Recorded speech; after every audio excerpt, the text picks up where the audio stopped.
Hello दोस्तों, welcome to the buzz the brave manga. आज हम ग्लोबल फ्रीज का नया चैप्टर कंटिन्यू कर रहे हैं जो मैंने आपके लिए इंग्लिश में रिवराइट किया है। पूरा विजुअल्स और एडिट्स मैंने खुद बनाया है ताकि एक्सपीरियंस स्मूथ रहे। ओरिजिनल मांगा को ऑफिशियल सोर्स से सपोर्ट जरूर करें। चलिए स्टार्ट करते हैं आज का chapter. Chapter 2649 the operation begins. रखो पुट। झंग यी ने हाथ बढ़ाया और धीरे से अपनी कंठी थपथपाई। मैंने अपने दिमाग में एक बहुत शक्तिशाली निर्लज्ज फायरवॉल स्थापित कर ली है। अगर तुम मुझसे जीने की इच्छा छुड़वाना चाहते हो तो तुम्हें पहले इस फायरवॉल को तोड़ना होगा। यह मामला फिलहाल तुम्हें सौंपा जा रहा है। यांग जिंगसिन की सुंदर काली पुतलियां एक खूबसूरत रोशनी से झिलमिला उठीं। झंगी द्वारा बिना शर्त भरोसा किए जाने पर उसे असाधारण खुशी महसूस हुई। अनजाने में 8 साल पहले तियानकिंग अकादमी की तस्वीरें उसके दिमाग में उभर आई।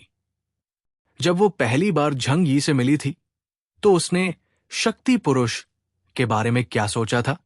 ये एक परीक्षा होनी चाहिए थी कि क्या इस आदमी पर भरोसा किया जा सकता है। अगर वो कोई नीच आदमी होता तो उसे मारने का रास्ता ढूंढो। वे वास्तव में एक दूसरे पर बिना शर्त भरोसा करना कब सीखने लगे? यांग जिंगसिन भी इसकी व्याख्या नहीं कर सकी। शायद यही पारिवारिक स्नेह था जो सूक्ष्म और शांति से विकसित हुआ था। अपनी युद्ध क्षमताओं को बेहतर बनाने और पृथ्वी पर लौटने के बाद आने वाली विभिन्न परेशानियों के लिए हर दिन प्रशिक्षण लेने के अलावा झंग यी ने योजनाएं भी बनाई। वो हर रात की एक निश्चित गतिविधि थी। सभी के प्रशिक्षण समाप्त करने और रात का भोजन करने के बाद वे ब्रिज के बगल वाले ऑपरेशंस रूम में इकट्ठा होते थे। कई होलोग्राफिक स्क्रीन खुल जाती और हवा में पृथ्वी ग्रह का नक्शा दिखाई देता। उन पर युद्ध रेखाएं, बैटल लाइंस अंकित थी। हुएक्सू किंगडम के 6 प्रमुख क्षेत्रों की रक्षात्मक परिधि एक संकुचित आकार में थी, जिसके किनारे पर एक अनियमित निशान नॉच था, जैसे किसी ने उसे चाकू से काट दिया हो। उस खांचे के दूसरी ओर Fang wolf Clan, Iron clad clan, Titan Clan और स्काई क्लैन का क्षेत्र है। और दूर समुद्र के पार वो देश स्थित है जो पूर्व जापान के स्थान पर बना था। वो मिंग राजवंश सभ्यता का एक वास्तविक नक्शा था, जिसे एक नया राजनीतिक परिदृश्य मानचित्र माना जा सकता था। विभिन्न शक्तिशाली ताकतें आसपास दुबकी हुई थी। हुएक्सू साम्राज्य के क्षेत्र पर शिकारी नजरें गड़ाए हुए थी और धीरे धीरे उस पर अतिक्रमण कर रही थी। झंग यी और अन्य लोगों को खुद को आत्मसंतुष्ट होने से रोकने के लिए हर दिन इस तस्वीर को देखना पड़ता था। वापस जाने के बाद हम पहले की तरह हर जगह आग बुझाने, समस्या सुलझाने नहीं जा सकते। यांग जिंगसिन ने हवा में रूपरेखा बनाने के लिए एक लाइट पेन का उपयोग किया। हमारी ऊर्जा सीमित है और एक ही समय में सभी प्राचीन सभ्यताओं के खिलाफ लड़ना बुद्धिमानी भरा कदम नहीं है। हालांकि हमारे पास अधिक संसाधन है, लेकिन उन्हें कन्वर्ट करने में समय लगेगा। सभी सोफे पर एक घेरे में बैठे थे और बाहर विशाल खिड़की पोर्ट होल के माध्यम से वे अंधेरे में टिमटिमाते सितारों और ब्रह्मांड को देख सकते थे। हर कोई एक साथ बोलने लगा। अंकल ने अपनी जांग थपथपाई और लड़ाकू भावना के साथ कहा, ये विदेशी नस्लें बहुत आगे बढ़ रही हैं। उन्होंने सर्वजाति सम्मेलन में कहा था कि वे लड़ने में अच्छे हैं, लेकिन हमें गए हुए केवल 2 साल हुए हैं और उन्होंने पहले ही आक्रमण कर दिया है। हमें लड़ना चाहिए और हमें उन्हें ऐसा सबक सिखाना चाहिए जिसे वे कभी नहीं भूलेंगे। मुझे एक बार थप्पड़ मारो और मैं दूसरा मुक्का मारूंगा। फैटी क्षू ने भौहे, सिकोड़ी और धीमी आवाज में कहा, लेकिन हमारे आसपास इतनी सारी प्राचीन नस्लें हैं जो हमारे प्रति शत्रुता रखती हैं। क्या हम उन्हें संभाल सकते हैं? ये एक बहुत ही वास्तविक समस्या है। इस चरण में यदि झंग यी वापस लौटते भी हैं तो वो केवल एक प्राचीन मिंग नस्ल को दबा सकते हैं और एक साथ 2 नस्लों से मुकाबला कर सकते हैं। हालांकि ये संभावना कम है कि वे अपने दम पर 5 विरोधियों को संभाल सकें। झंग यी ने यांग जिंगसिन की ओर देखा। जिंगसिन, क्या तुम्हारे पास कोई सुझाव है? यांग जिंगसिन की आवाज बहुत शांत थी। मेरा सुझाव 3 कदम उठाने का है। पहला, ऊंची दीवारें बनाओ। दूसरा, प्रचुर मात्रा में अनाज जमा करो। तीसरा, इन नस्लों में से सबसे कमजोर का फायदा उठाकर अपना अधिकार स्थापित करो। उसने अपने विचारों पर विस्तार से चर्चा की। हम मंगल से संसाधनों और तकनीक का खजाना लेकर लौटे हैं। अभी हमें खुद को विकसित करने के लिए समय चाहिए। इसलिए आंख मूंद कर युद्ध शुरू करना निश्चित रूप से बुद्धिमानी भरा कदम नहीं है। इसलिए पहला बिंदु यह है कि हमें ऊंची दीवारें बनानी होंगी, यानी अपनी सुरक्षा मजबूत करनी होगी। इसलिए पहली चीज जो हमें विकसित करनी चाहिए वो है रक्षात्मक तकनीक। झंग यी ने तालियां बजाई। ये एक बेहतरीन अंतर्दृष्टि है। हम इंजीनियरों से ऊर्जा अवरोध, एनर्जी बैरियर तकनीक प्राप्त करेंगे और इसे हुआक्सु साम्राज्य के प्रमुख शहरों में लागू करेंगे। मजबूती से टिके रहकर और बाहर न निकलकर हम विदेशी नस्लों के आक्रमण और नुकसान से बच सकते हैं। यांग जिंगसिन ने आगे कहा, दूसरा, अनाज का भंडारण करें। इसे समझना आसान है। इसका मतलब है कि अन्य नस्लों से अलग होने के बाद हमें तेजी से तकनीक विकसित करनी चाहिए और अपनी समग्र शक्ति में सुधार करना चाहिए। जब तक हम उन इंजीनियरों की तकनीक पर शोध करते हैं जो रेत पर छापा मारते हैं, भले ही हम उसका केवल 2 या 3वां हिस्सा ही शोध करें, यह समग्र राष्ट्रीय शक्ति को कम से कम 1 गुना बढ़ा देगा। हमारे पास कमी है तो बस समय की। जहां तक तीसरे बिंदु की बात है, इसे समझना आसान है। वो हल्का सा मुस्कुराई। वापस जाने के बाद हमें उन्हें सबक सिखाने के लिए कुछ कमजोरियां ढूंढनी होंगी। उन्हें पता चलना चाहिए कि हुआक्सु साम्राज्य के साथ खिलवाड़ नहीं किया जाना चाहिए। जहां तक इस कमजोर की बात है, उसने प्रोजेक्शन की ओर इशारा किया। उसकी उंगली समुद्र के पार एक द्वीप पर टिकी। आइए जेजू द्वीप, जेजू आइलैंड से शुरुआत करें। यांग जिंगसिन ने बेपरवाह स्वर में बात की। यांग जिंगसिन का लक्ष्य चयन बहुत अच्छा है। जेपन साम्राज्य, जेपन किंगडम की नस्ल हुआशु कबीला है। यिहुआन कबीले की 5वीं पीढ़ी, जो कृंतकों, रोडेंट्स से विकसित हुए थे। Iron clad clan, Titan clan, fang wolf clan और स्काई क्लैन के बीच संबंध बहुत करीबी नहीं थे और वे हमेशा द्वीप पर रहते आए थे। सबसे महत्वपूर्ण बात यह है कि झंग यी और उनके समूह ने बहुत पहले जेपन साम्राज्य के खिलाफ लड़ाई लड़ी थी और वे अच्छी तरह जानते थे कि उनकी ताकत बहुत अधिक नहीं थी। 3 पिलर गॉड्स और 1 गॉड ऑफ नेस्टिंग गॉड के अनुमान के आधार पर जेपन साम्राज्य के सबसे शक्तिशाली प्राणी के लिए नाइट के स्तर से ऊपर जाना असंभव है। इसलिए अधिकार स्थापित करने के लिए उन्हें निशाना बनाना सबसे अच्छा विकल्प है। कहानी सुनने के बाद किसी को कोई आपत्ति नहीं थी। झंग यी ने सिर हिलाया। ठीक है, आइए शिन की योजना के अनुसार आगे बढ़े। किसी भी मामले में इस बार इन जातीय समूहों ने ही सबसे पहले हुआक्सु साम्राज्य पर हमला किया था और झंग यी के जवाबी हमले और उनके पूरे कबीले के विनाश को 10,000 जाति सम्मेलन के समझौते का उल्लंघन नहीं माना जा सकता था। घर वापसी की 1 महीने लंबी अंतरतारकीय यात्रा सुनने में बहुत लंबा समय लगती है। हालांकि प्रशिक्षण, शोध, योजना और बीच बीच में चंचल मजाक में समय तेजी से बीत गया। ड्रीमर्स के आगे वो परिचित नीला ग्रह आखिरकार दिखाई दिया। देखने वाली खिड़की के माध्यम से आप पृथ्वी की सतह पर बादलों को सफेद रुई की तरह धीरे धीरे घूमते हुए देख सकते हैं और महाद्वीपों के किनारे सुनहरी रोशनी की किरणों से जड़े हुए हैं। वे मानवीय रोशनियां, ह्यूमन लाइट्स हैं। झंग यी ने चुपचाप देखा। वो भावना जो इतने लंबे समय से मेरे सीने में दबी हुई थी, आखिरकार इस क्षण एक अकथनीय आवेग में बदल गई। जेल बड़ी है, द प्रिजन इज बिग, गंभीर स्थिति। उनके पीछे खड़े होकर फैटिक शू मदद नहीं कर सका और फैटिक शू के कंधे पर हाथ रखकर आह भरते हुए कहा, हम आखिरकार घर आ गए। हाँ, झंग यी ने एक नरम सांस छोड़ी। इस बार हम पृथ्वी के पूरे परिदृश्य को बदल देंगे। छठी पीढ़ी खाद्य श्रृंखला फूड चेन पर ऊपर चढ़ने वाली है। संचार नियंत्रण पैनल पर संकेतक लाइटें एक एक करके जल उठीं। 6 प्रमुख क्षेत्रों के उच्च पदस्थ अधिकारियों डोंगहाई और तियानहाई से, डेंग शेंतोंग से और कई अन्य लोगों से जवाब आखिरकार लाइन में देरी के बाद आने लगे।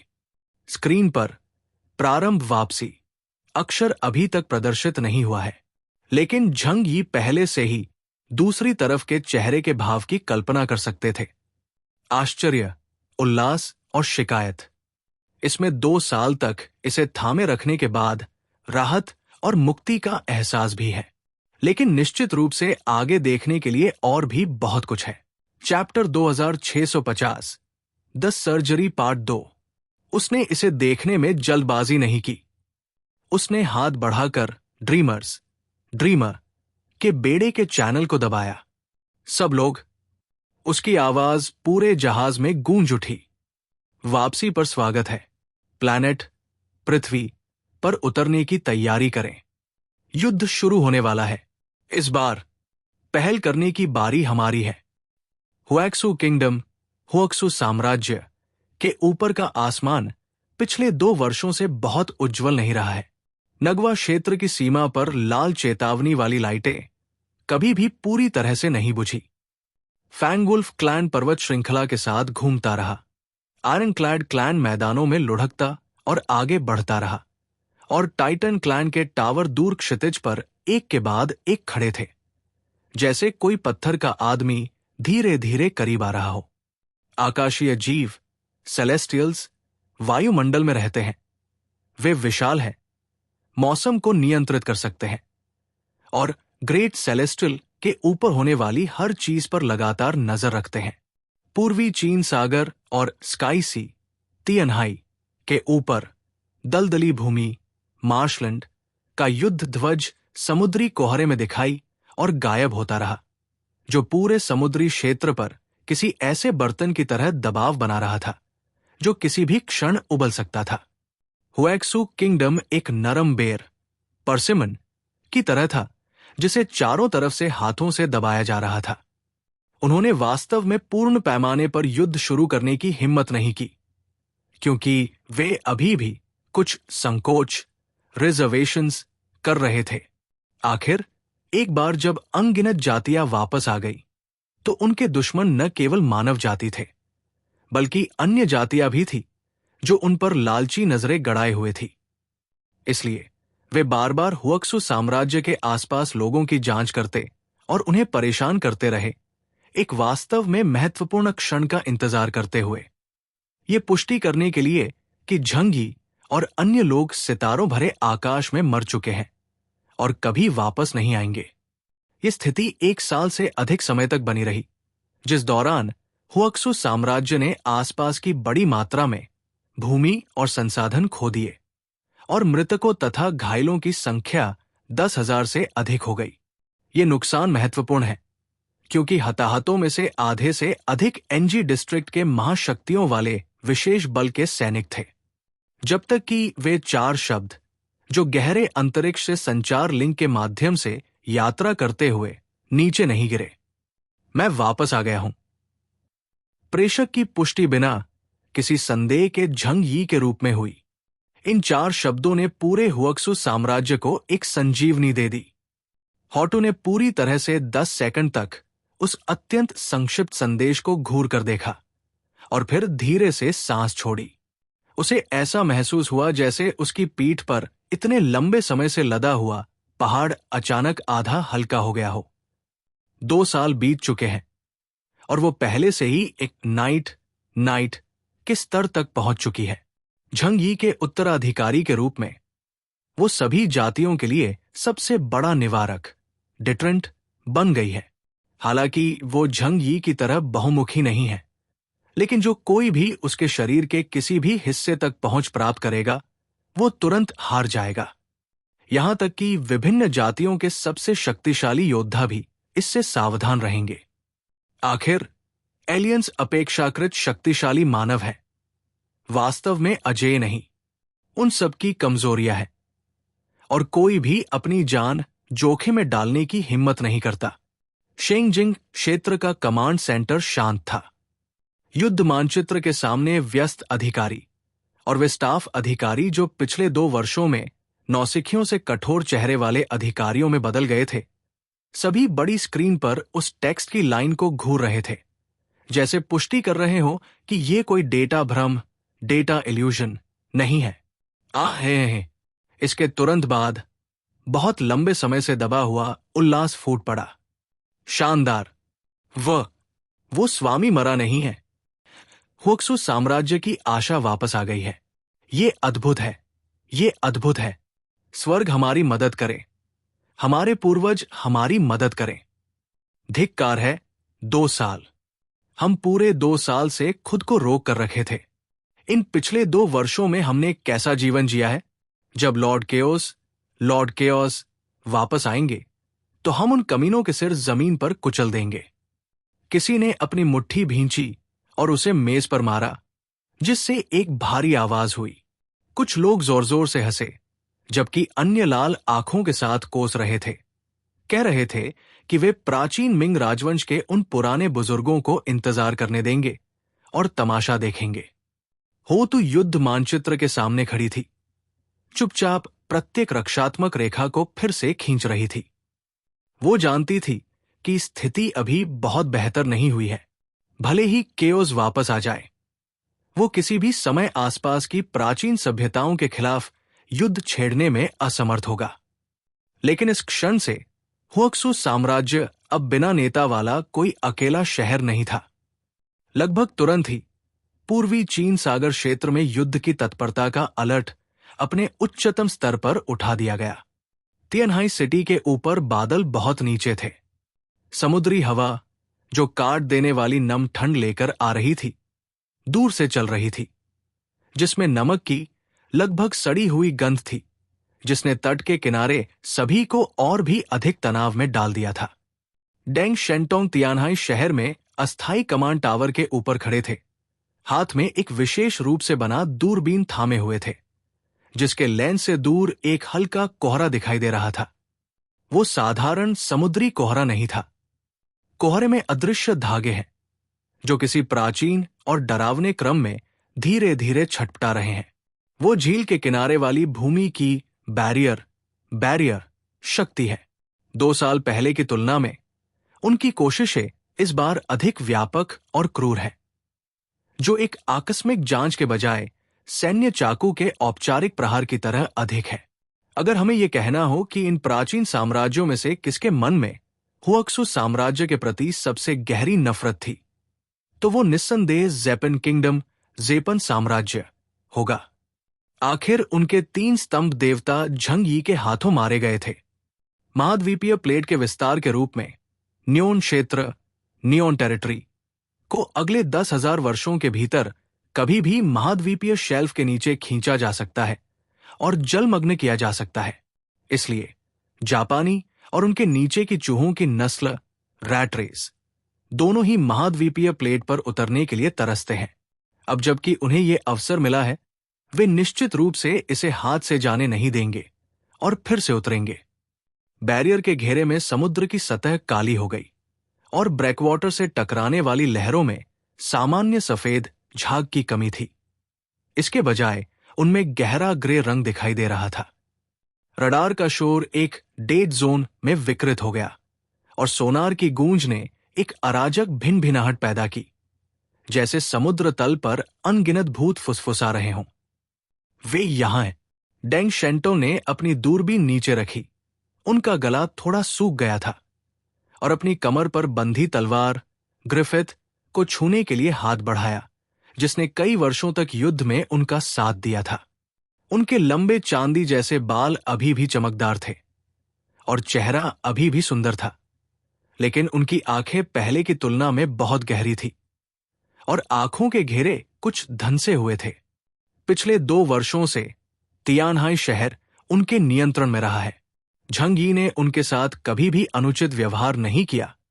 उन्हें वो संसाधन दिए जिसके वे हकदार थे और मून पीपल की ध्यान विधियां भी।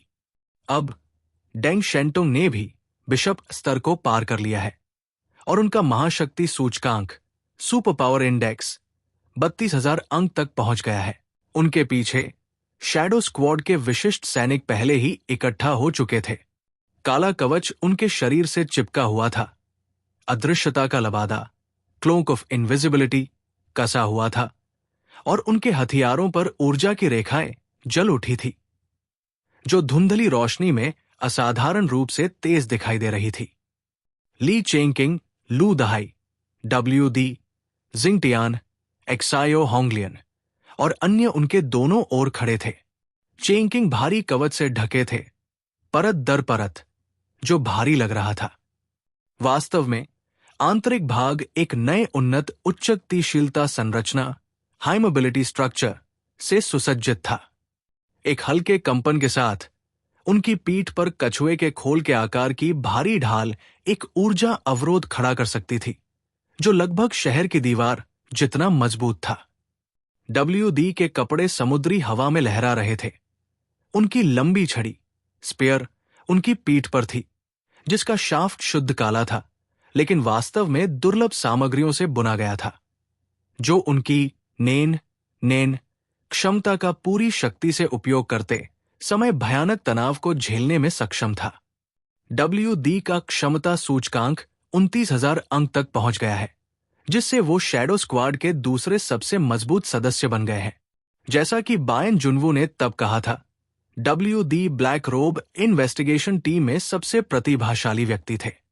झंगी द्वारा उन्हें बलि समारोह, सैक्रिफिशियल सेरेमनी की भावना प्रदान करने के साथ, जिससे वे आधिकारिक तौर पर एप्सिलॉन डोमेन को तोड़ने में सक्षम हुए, उनकी ताकत में छलांग लगाकर सुधार हुआ। दोस्तों, ये था आज का चैप्टर। आपको एपिसोड कैसा लगा कमेंट में ज़रूर बताएं। अगर आप मांगा स्टोरीज एंजॉय करते हैं तो वीडियो को लाइक करें और बस द ब्रेव मांगा को सब्सक्राइब करना मत भूलिए। मिलते हैं नेक्स्ट चैप्टर में। Thank you.